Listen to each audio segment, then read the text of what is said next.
Antes é o seguinte, 30 anos atrás, 25 anos atrás, nós tinha o capital incorporador, que é uma construtora, tinha o rentista, que é o dono do terreno, certo? E tinha o banco, certo? Estavam separados. Lobato Corrêa, um autor que estudou muito tempo, marxista. Então nós tínhamos separação. Com a sofisticação do capital financeiro, eles vão se juntando. Então a incorporação, aquela consultora de construtora, começa o quê? A comprar terrenos, ela vira proprietária.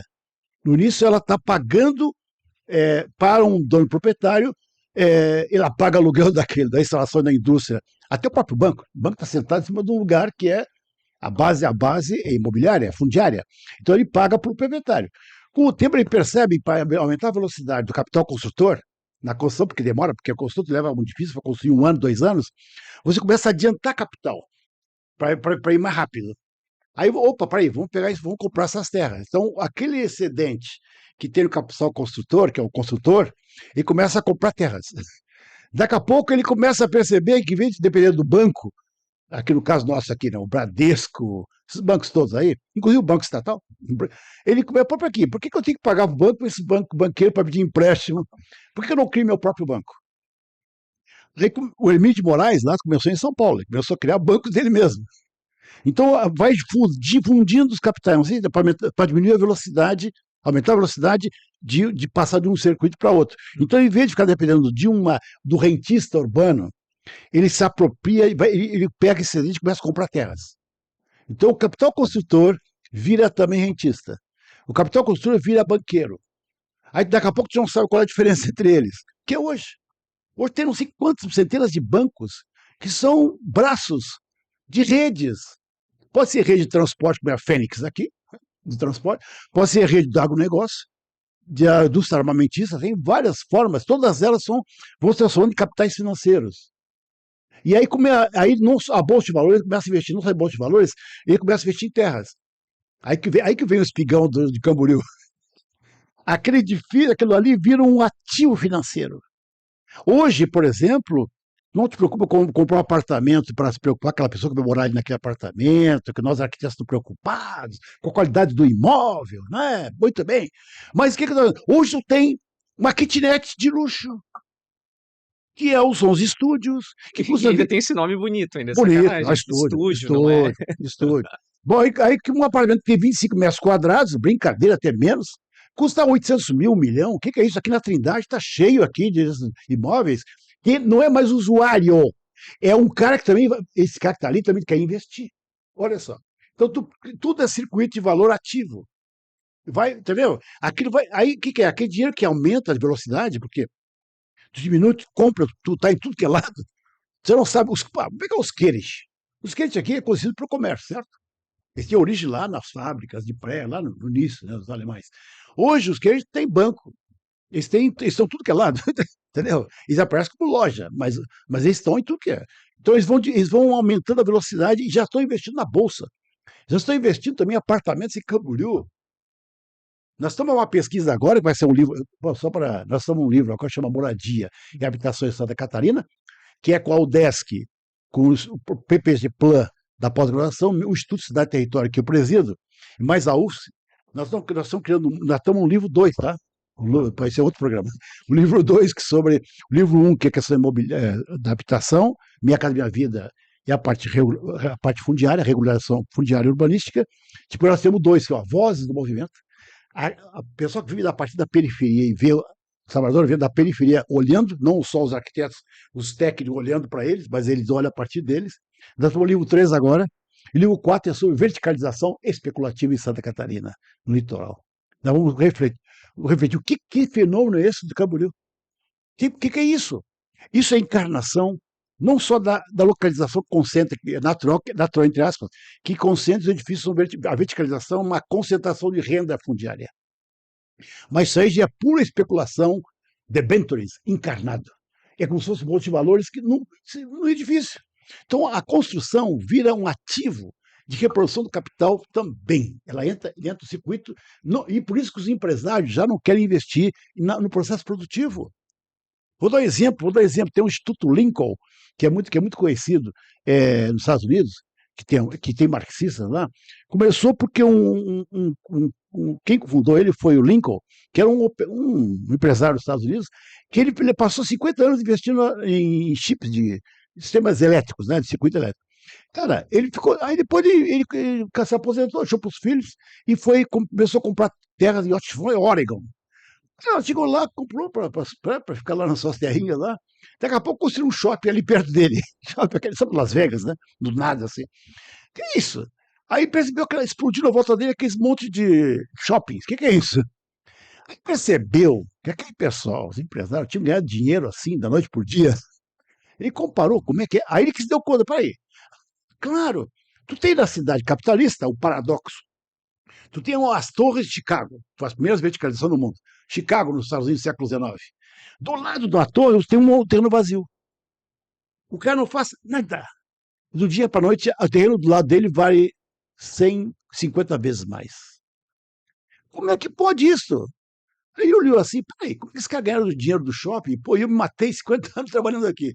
O capitalista produtivo reclamando do capitalista rentista, reclamando do capital comercial. Os caras constroem shopping, ganham dinheiro. O setor fundiário, os construtores dos edifícios ganham dinheiro. Eles mesmos deixam o terreno vazio para subir o valor, depois eles vão e constroem. Bom, aí ele falou, absurdo. Aí ele começou a se dedicar a estudar esse capitalista que é preguiçoso, não trabalha como eu trabalhei e ganha dinheiro muito mais rápido que eu. Aí ele começa a fundar os estudiosos para estudar esse fenômeno do rentismo na sociedade capitalista. Hoje é um instituto de esquerda.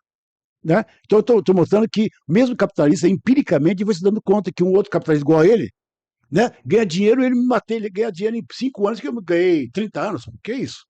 Então, eu estou te mostrando o paradoxo dentro dos capitalistas e a desigualdade entre eles. E aí, hoje, o que é? Esse capitalista que investiu não já percebeu. Pô, eu não vou me matar, ficar me expondo. Aí, a lógica do capitalista. Né?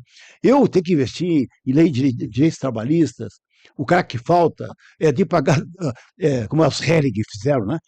Lá em Blumenau, fazer um clube para pagar a saúde para eles, tal, né? Quer dizer, na época depois deixaram para o Estado, depois nisso eles pagavam tudo, tá? Eles bancavam ali os deles, os empregados mais privilegiados deles, não a maioria.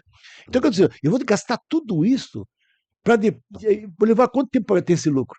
Hoje ele bota esse dinheiro aqui, ele bota para o Bolsa de Valores, ele constrói um edifício em Camboriú e ganha rapidamente o lucro, entendeu? Claro, qual é que está criando o problema, o paradoxo do capitalismo? Que você vai saindo do lastro material. O capitalismo se baseia no lastro material, da reprodução da riqueza, e vai deslocando para um setor financeiro especulativo, que é capital fictício. Não tem lastro. Por isso tem as crises, como a 2008. Lá nos Estados Unidos, que vendiam casa, meu. Porque os Estados Unidos não tem uma regulação tão forte que nós temos aqui.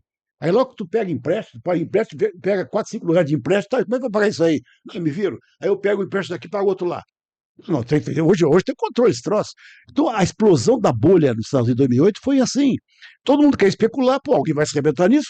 Ué, tá acontecendo agora de novo, hein? De novo, essa bolha vai explodir em algum lugar, que agora quer com o IA. Que agora a inteligência artificial é parecido com o que foi antes, nos anos 2008. Para trás. Deixa eu te perguntar, você está dando o exemplo de Balneário. Bom, Balneário, eu acho que todo mundo que está assistindo a gente conhece, porque ficou muito famoso, essa cidade ficou muito famosa nacionalmente nos últimos tempos. Teve até música, hit de sucesso, etc. Certo. Mas o que ajuda a gente a entender esse fenômeno, como por exemplo o Balneário, de por que Balneário teve essa especulação? O que está por trás? Por que foi Balneário, por exemplo, que dá esse... por que Balneário, exato. Por que Florianópolis? Que começou a fazer propaganda disso aqui? A Ilha da Magia. Porra, no Costão do Santinho, cara. Aquele lá, eles venderam para o mundo. O Costão do Santinho. Costão Golfe. E aqui, como, vamos dizer, as praias são muito. Bom, eu sinto muito, mas aqui é muito linda as praias, né? Elas estão todas recortadas. Pô, o litoral de São Paulo é mais complicado, porque tem aquelas montanhas do Paraná, né? E ali em São Paulo, né? A cidade, a Maresia e tal, é mais difícil ali. Tem um lado rochoso muito forte. Aí nós somos parecidos com o Rio de Janeiro. São orlas muito fácil acesso e cheio de recortes. Eu sou gaúcho, sou rio-grandense, sou rio-grandino. A minha praia lá tem 200 quilômetros, cassino, que vai dali até o Chuí, cara. Pô, aquilo não tem graça, aquilo é tudo reto, entendeu? Pô, ali, os gaúchos ali no sul, ali, o Invento, Tramandaí, Capão da Canoa, não tem divisão entre eles. Eles fazem uma divisão artificial. Agora aqui, de Poitou para cá, sinto muito. Aí começa essa recorte da natureza. Isso aí foi fantástico, chegaram aqui os portugueses, né? Tinha aqueles recantos, né? Isso vai ensinou até o Paraná, cara. Então isso aqui, primeiro, tem uma peculiaridade fantástica, por isso que é muito gaúcho para cá. Outra coisa, não tem a contaminação que teve em São Paulo, aquela loucura, que é São Paulo que o pessoal desce aquele massa para o litoral em Santos, certo? Então aqui é uma coisa assim, um solo, entre aspas, virgem, que interessa como a classe média, que tem dinheiro, está inseguro nas grandes cidades, né, muito seguro, eles começaram a vir para cá. Aqui começa o direito internacional. Dos anos 90 para cá, o professor Marinês Sugai tem um estudo sobre isso, né, a sua dissertação. Exatamente de 96 para cá começa a haver uma migração de classe média alta, que lá tem que pagar helicóptero para poder andar pela cidade, ou carros blindados. Não sei, você sabe, né? Há 10 anos atrás, São Paulo era o segundo maior consumidor de helicóptero do mundo. Eu não sabia disso. Blade Runner. Blade Runner, né? Então eles andavam. Pô, para tu contar, teu filho tá vindo carro blindado, cara. Ali naqueles grandes condomínios, tu tem gente que controla os guardas lá de fora para lá de dentro. Eu tenho um primo meu que é dono de lavanderia. Ele tem 3 lavanderias, não sei se está agora.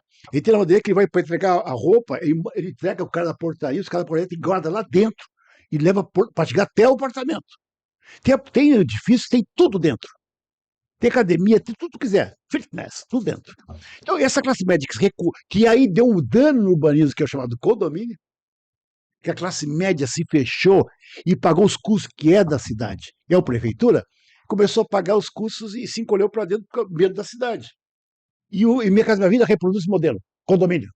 Por isso o pessoal está devendo até 30 mil em média hoje, você está sabendo de Joinville, Jaraguá, que eles têm que pagar, ninguém pode pagar aqueles condomínios.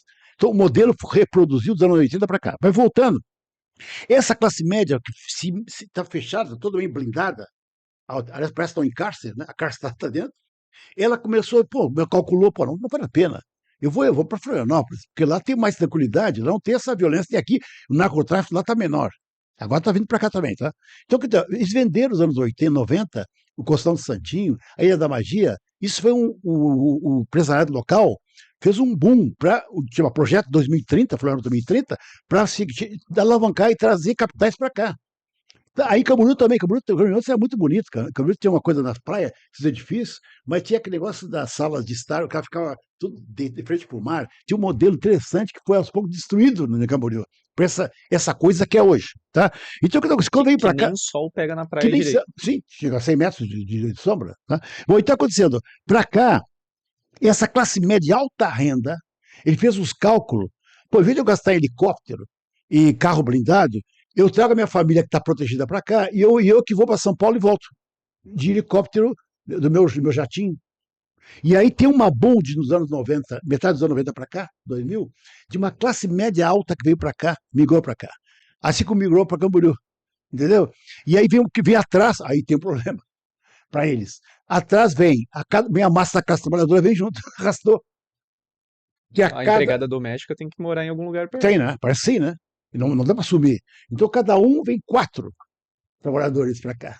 E aí começou a inverter a matriz. Hoje nós temos migração mais de fora do estado do que dentro. Tá? E começou a diminuir a população nativa.